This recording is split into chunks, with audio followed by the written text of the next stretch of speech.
पंडित जुगल किशोर शुक्ल, जिन्होंने यहाँ से हिंदी पत्रकारिता का बीजारोपण किया और आज वो वृक्ष बनकर लहरा रहा है, जिसके हम सब भी एक सूत्र हैं। इस मौके पर श्री रामानंद चट्टोपाध्याय, अमृतलाल चक्रवर्ती जैसे महापुरुषों को याद करते हुए मैं स्वर्गीय किशोर मिश्र को भी याद करना चाहूँगा, जिन्होंने बहुत ही प्रामाणिक दृष्टि से हिंदी की जातीय पत्रकारिता पर शोध करके हिंदी की पत्रकारिता के इतिहास को हम सबके सामने रखा। आज के इस मौके पर आदरणीय शोभा बंदोपाध्याय ने जो विषय रखा है, बहुत ही सुंदर तरीके से उन्होंने हमारे सामने सारा विषय खोला। और मैं पिछले दिनों माननीय गृह मंत्री जी का एक वक्तव्य सुन रहा था और मुझे लगता है आपकी उनकी बात नहीं जैसी है। गृह मंत्री श्री अमित शाह जी ने एक वक्तव्य में कहा, क्योंकि भाषाओं के नाम पे जो संघर्ष चल रहा है और एक दूसरी भाषा को उठाने गिराने के चक्कर में एक विदेशी भाषा को सम्मान बना हुआ है, उसको लेकर के शायद उन्होंने कहा कि हिंदी राजभाषा है। हमारे संविधान ने हिंदी को राजभाषा का दर्जा दिया है और उन्होंने उसमें जोड़ा कि हिंदी राजभाषा है और भारत की सब भाषाएं राष्ट्रभाषा है। और हमें लगता है हमें इसी मंत्र पर काम करने की आवश्यकता है। जब तक हिंदी अपने अधिकारों को लेकर के संघर्ष करती रहेगी, हिंदी को उसका स्थान नहीं मिलेगा। हिंदी को संघर्ष करने की आवश्यकता नहीं है, हिंदी को सहकार बढ़ाने की आवश्यकता है। क्योंकि वास्तव में जो मैडम ने कहा, हिंदी तो राष्ट्रभाषा बन चुकी है। अब उसे सब भाषाओं को साथ लेकर के जो एक साम्राज्यवाद का संघर्ष है, उस साम्राज्यवादी संघर्ष के खिलाफ, एक वैचारिक रास्ता के खिलाफ, एक मानसिक गुलामी जो है, जिसको माननीय प्रधानमंत्री जी ने पंचप्रण में याद किया और कहा हमें सब प्रकार की जो मानसिक गुलामी है उससे मुक्त होना है। भाषा भी एक गुलामी का ही प्रतीक है। जिस अंग्रेजी को लेकर के हम बहुत आतंकित हैं, दरअसल वो आतंक हमारे दिमागों में है, उतना आतंक बचा नहीं है। आप देखें कि सारी दुनिया के अंदर भारतीय भाषाएं प्रवास कर गई। दुनिया के अंदर जहां जहां भी हिंदुस्तानी गए, व्यक्ति भाषाओं को लेकर के गए। और खासकर डिजिटल वर्ल्ड के बाद, डिजिटल एरा के बाद, जिसका जिक्र अभी विषय प्रवर्तक कर रहे थे, अब भारतीय भाषाएं सिर्फ भारत की भाषाएं नहीं, समस्त भारतीय भाषाएं अब वैश्विक भाषाएं। दुनिया में जहां जहां भी हिंदुस्तानी गया और कहां नहीं गया, सब जगह गया। वहां पर हिंदी पहुंची, वहां पर बंगला पहुंची, वहां मराठी पहुंची, वहां तमिल, तेलुगु कर। और आप जिन यूरोप के देशों की भाषाओं को लेकर हम मुक्त होकर के देखते हैं, उनकी कुल आबादी देखेंगे, उस भाषा को बरतने वालों की, उस भाषा को व्यवहार करने वालों की, उनकी आबादी क्या है। जैसे बंगला हिंदी के बाद सबसे बड़ी भाषा है। मराठी का संसार देखिए, तमिल का, केरल का, मलयाली का। तो आपको लगेगा कि भारतीय भाषाएं वास्तव में अपने ग्राहक आधार के नाते, अपने उपभोक्ताओं के नाते इस समय दुनिया की बड़ी भाषाएं बन चुकी हैं। और इस नाते हम सिर्फ अगर हिंदी की बात करें और आंकड़ों में बात करें, 260 से ज्यादा विदेशी विश्वविद्यालयों में आज हिंदी पढ़ाई जा रही है। ये साधारण घटना नहीं है। 68 करोड़ लोगों की मातृभाषा हिंदी है, 26 करोड़ लोगों की दूसरी और 45 करोड़ लोगों की तीसरी भाषा हिंदी है। इस धरती पर 1 अरब 40 करोड़ लोग हिंदी बोलने और समझने में सक्षम है। जिस भाषा को इतने अधिक बोलने वाले लोग हैं, उसमें इतना हीनता बोध क्यों है? वो शायद इसलिए कि हम जो एक वैचारिक गुलामी है दिमाग की, उससे मुक्त नहीं हो पा रहे। आप देखिए कि 2030 तक दुनिया का हर 5वां व्यक्ति हिंदी बोलेगा। मैं आज को हेडलाइन लेके जा रहा हूं सबके सुनने के लिए। 2030 तक दुनिया का हर 5वां व्यक्ति हिंदी बोलेगा। और हमारे हेडलाइन बनेगी। हम अपनी भारतीय भाषाओं को लेकर किस प्रकार सोचते हैं। यूएई और फिजी जैसे देशों में हिंदी को तीसरी राजभाषा का दर्जा प्राप्त है। ये छोटी मोटी बात नहीं। और हिंदी की जो देवनागरी लिपि है, उसके बारे में पता है, उसकी वैज्ञानिकता के बारे में हम जानते हैं। ऑक्सफोर्ड डिक्शनरी में 18,000 शब्द हिंदी के शामिल हुए। ये छोटी मोटी घटना नहीं। और सबसे बड़ी बात है, जो 3 साल पहले तक अंग्रेजी इंटरनेट की सबसे बड़ी भाषा हुआ करती थी, अब हिंदी ने उसको पीछे छोड़ दिया है। गूगल का सर्वेक्षण देखिए, गूगल का सर्वेक्षण बता रहा है कि इंटरनेट पर डिजिटल दुनिया में हिंदी सबसे बड़ी भाषा है। और इसमें भारतीय भाषाओं का आंकड़ा जोड़ देंगे तो अंग्रेजी पता नहीं कहां जाएगी। और हर चीज में सबसे आगे होंगे हिंदुस्तानी। भारतीय भाषा परिवार भी इसमें अग्रणी है, विश्व मंच पर अग्रणी है। इंटरनेट पर हिंदी का सफर रोमन लिपि से प्रारंभ हुआ और फॉन्ट जैसी समस्याओं से जूझते रहे और धीरे धीरे देवनागरी लिपि तक पहुंचा है। आज यूनिकोड, मंगल जैसे यूनिवर्सल फॉन्ट्स ने देवनागरी लिपि को कंप्यूटर पर राजा बना दिया। आज इंटरनेट पर हिंदी की साहित्य से संबंधित लगभग 100 से ज्यादा पत्रिकाएं देवनागरी लिपि में उपलब्ध है। आज जितने प्रतिष्ठित अखबार हैं सभी के ही संस्करण मौजूद हैं। दुनिया के किसी भी कोने में रहकर हिंदी और भारत की तमाम भाषाओं के अखबार आप पढ़ सकते हैं। यह हिंदी और भारतीय भाषाओं की वैश्विक यात्रा है, इसमें कोई आड़ नहीं आ सकता, क्योंकि ये जो है डिजिटल की दुनिया है, डिजिटल का अपना गणतंत्र है और डिजिटल का सूरज कभी डूबता नहीं है। आप ये 24/7 है, इससे फर्क नहीं पड़ता कि आपके यहाँ इस समय कौन सा वक्त है। और इसलिए गूगल, सेंसस इंडिया और IRS की सर्वे जो है उसको आप देखेंगे तो इंटरनेट पर हिंदी की लोकप्रियता का अंदाजा आपको लगेगा। इंटरनेट पर हिंदी पढ़ने वालों की संख्या हर साल 94%, 94% बढ़ रही है हर साल। ये कोई छोटी मोटी बात नहीं है। जबकि अंग्रेजी में ये ग्रोथ रेट 17% की, 70% की है। ये रिपोर्ट बता रही 2025 में हिंदी में इंटरनेट का उपयोग करने वाले अंग्रेजी में इंटरनेट का इस्तेमाल करने वालों से ज्यादा हो जाएंगे।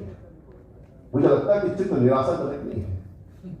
ये जो दशा और दिशा का आपने विषय रखा वो श्रेष्ठ विषय है। दशा भी अच्छी और दिशा भी अच्छी है। सरकारी कामकाज के लिए 2016 तक 2.4 करोड़ लोग हिंदी का इस्तेमाल करते थे, जो 2025 में 10.4 करोड़ हो जाएंगे, 10.4%। 2016 में डिजिटल माध्यम में हिंदी समाचार पत्र पढ़ने वालों की संख्या 5.5 करोड़ थी, जो 2025 बढ़कर 15.6 करोड़ होने का अनुमान है। 2025 तक 9.7 करोड़ लोग हिंदी में करोड़ लोग डिजिटल पेमेंट के हिंदी का उपयोग करने लगेंगे, जबकि 2016 में यह संख्या सिर्फ 2.2 करोड़ थी। ये हिंदी का राजपथ है, ये भारतीय भाषाओं की राजयात्रा है। वर्तमान में सोशल मीडिया ने भी हिंदी को काफी बढ़ाने में मदद की और इसके नाते आज अंतर्राष्ट्रीय स्तर पर बढ़ रही हिंदी के साथ से प्रेरित होकर हिंदी भाषी लोग भी फेसबुक और इंटरनेट के माध्यम से हिंदी के करीब आ रहे हैं। और आप देख लें कि आज पूरी दुनिया के अंदर हिंदी ने जो जगह बनाई है और एक विश्व भाषा के रूप में हिंदी और भारतीय भाषाएं किस तरह स्थापित हो रही है। आप देखिए, वर्ल्ड इकोनॉमिक फोरम ने एक पावर लैंग्वेज इंडेक्स तैयार किया है। इस इंडेक्स में भारत वो भाषाएं शामिल हैं जो 2050 तक दुनिया की सबसे शक्तिशाली भाषाएं बन जाएंगी। इस लिस्ट में हिंदी 10वें नंबर पे है। बस पे घबराने की आवश्यकता नहीं है। किन कारणों से 10वें नंबर पे है वो जिक्र मैं आपसे करता हूं, उसमें भी आपको अपनी मानसिक गुलामी का पता चलेगा क्यों हम 10वें नंबर पे है। इसका कारण है कि अर्थव्यवस्था में सशक्त भूमिका निभाने के मामले में हिंदी 16वें नंबर पर है, क्योंकि ओवरऑल निकलता है। जब ओवरऑल देखेंगे तो 10वें नंबर पर जाती है। ज्योग्राफी यानी क्षेत्रफल के हिसाब से हम 13वें नंबर पर है। कम्युनिकेशन यानी संचार के मामले में हम 8वें नंबर पर है। कूटनीति यानी डिप्लोमेसी के मामले में 10वें नंबर पर है। इस वजह से हिंदी की जो ओवरऑल रैंकिंग है वो बाकी की 9 भाषाओं के मुकाबले कमजोर हो जाती है। लेकिन हिंदी की ताकत का अंदाजा इस बात से लगा सकते हैं कि भारत के 5000 वर्षों के लिखित इतिहास में भारत ने कभी किसी दूसरे देश पर आक्रमण नहीं किया और किसी दूसरे देशों पर उपनिवेश स्थापित नहीं किए।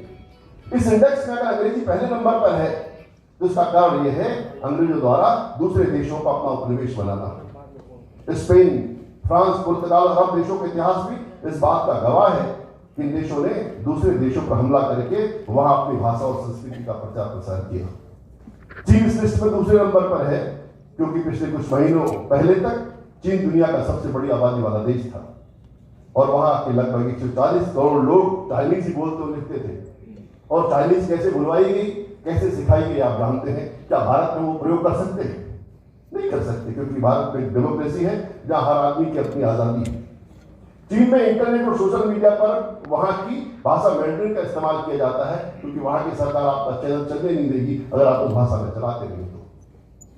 मेरा मानना है कि हमें भारत को सिर्फ बीपीओ और आउटसोर्सिंग के जरिए तकनीकी विश्व शक्ति नहीं बनाना है, जिस ओर मैडम ने इशारा किया कि आप इसको रोजगार की भाषा बनाइए, काम की भाषा बनाइए। जब तक ये बीपीओ की भाषा बनी रहेगी, आउटसोर्सिंग की भाषा बनी रहेगी, तब तक हम तकनीकी विश्व शक्ति नहीं बन सकते। हमें एक ज्ञान समाज में, नॉलेज सोसाइटी में खुद को तब्दील करना पड़ेगा।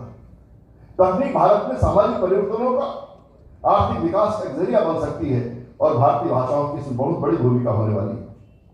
1990 में राष्ट्रपिता महात्मा गांधी ने कहा, हिंदुस्तान को अगर सचमुच में एक राष्ट्र बनाना है तो चाहे कोई माने ना माने, हिंदी राष्ट्रभाषा बन सकती है। और मैं आपको जिक्र करना चाहता हूं, क्या भाषा को लेकर बहुत संवेदना से, बहुत गंभीरता से काम करने की जरूरत है। इस सवाल पर भी सोचिए जो मैडम ने हमें उठाया कि क्या अंग्रेजी का कद करके हिंदी का गौरव बढ़ा लेंगे। जो हिंदी कबीर, तुलसी, रैदास, नानक, जायसी और मीरा के भजनों से होती हुई प्रेमचंद, प्रसाद पंत, निराला को बांटती हुई भारत हरिश्चंद्र तक आ रही है, उसके मार्ग में बाधा क्या है, इसको सोचना पड़ेगा। यदि हम सच में चाहते हैं कि हिंदी का प्रभुत्व राजभाषा के रूप में, प्रभुत्व शब्द का इस्तेमाल नहीं करना चाहता, तो वे बुरा मानेंगे।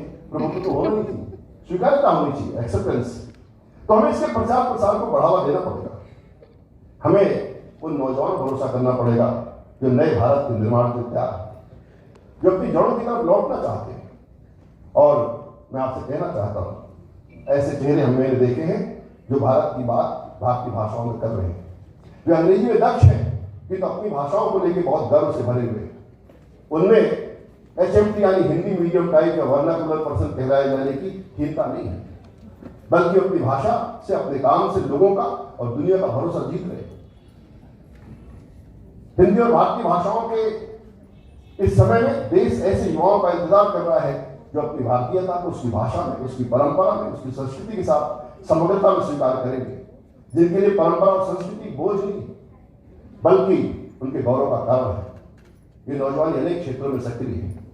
खासकर सूचना प्रौद्योगिकी की दुनिया में मैं ऐसे नौजवानों को जानता हूं जिन्होंने इस भ्रम को तोड़ दिया है कि इन्फॉर्मेशन टेक्नोलॉजी की दुनिया में बिना अंग्रेजी के गुजारा नहीं है।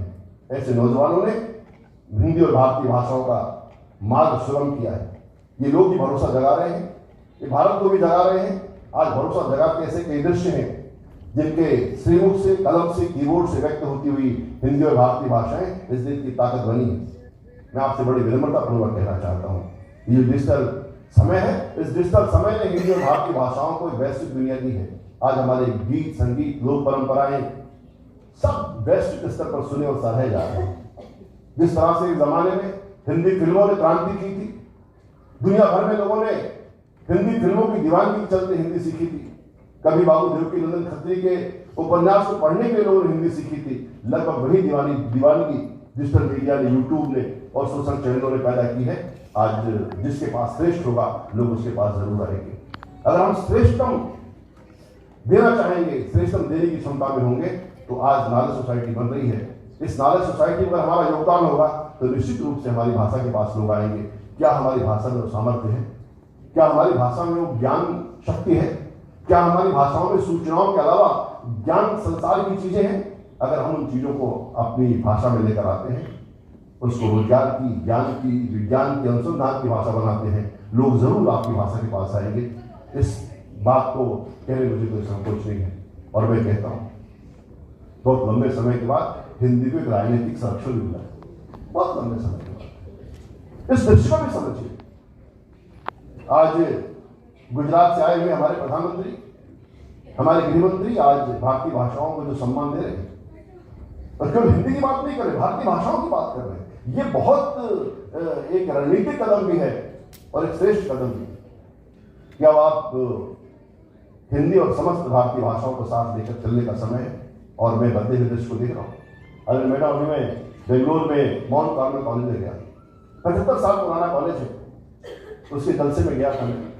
वहां मैंने देखा कि विद्यार्थियों में हिंदी को सीखने की लगन बढ़ रही है। 2500 विद्यार्थियों ने द्वितीय भाषा के रूप में हिंदी का चयन किया था। कन्नड़ 500 विद्यार्थियों ली थी। यानी कि दक्षिण भारतीय राज्यों में भी हिंदी का प्रवास, हिंदी के प्रति अपनत्व। और आप देखिए, आप उसके रिजल्ट देखिए। दक्षिण भारतीय प्रचार सभा, हिंदी जो प्रचार सभा है जिसकी महात्मा गांधी ने स्थापना की थी, वह विश्वविद्यालय है, मानव विश्वविद्यालय है। हर साल लाखों विद्यार्थी परीक्षा देते हैं, हिंदी सीखते हैं। आज हिंदी को राजनीतिक संरक्षण भी है, आज हिंदी को आर्थिक संरक्षण भी है, आज हिंदी को सामाजिक संरक्षण भी है। और एक अलग तरह की भावना लोगों के अंदर पैदा हुई है। मुझे लगता है कि ये हिंदी और भारतीय भाषाओं के अमृतकाल है। इसे भारत का अमृतकाल नहीं है, ये हिंदी और भारतीय भाषाओं का अमृतकाल है। आने वाले 25 वर्षों में हम अपनी भाषाओं को, अपनी संस्कृति को, अपनी भूमिपुत्रों को न्याय दिलाएंगे और हर स्तर पर हर भारतीय गर्व का अनुभव करें अपनी भाषा को लेकर, अपनी संस्कृति को लेकर, अपने विचारों को लेकर, अपने साहित्य को लेकर। और मुझे लगता है वो समय आ गया है और आज के इस मौके पर आपने मुझे बुलाया। ऐसी महान जमीन पर आना, बोलना, बातें करना हमेशा सुख देता है। मैं मुझे यहाँ आमंत्रित करने वाले सभी मित्रों का भी आभारी हूँ, उन्होंने यहाँ मुझे बुलाया, इतने श्रेष्ठ मंच पर इतने विद्वानों के साथ बोलने का अवसर दिया। आदरणीय नेवर जी तो मेरे बहुत ही पुराने संरक्षक हैं इस शहर में, हमारे अभिभावक हैं, उनके साथ बैठना, सोमा मैडम साथ बैठना, आदरणीय विजय कुमार भारती साथ बैठना, क्योंकि आप लोग वर्तमान में तो पूर्व हूँ और पूर्व को कोई नहीं पूछता, तो फिर भी आपने नहीं पूछा, इसलिए मैं बहुत बहुत आभारी हूं। धन्यवाद।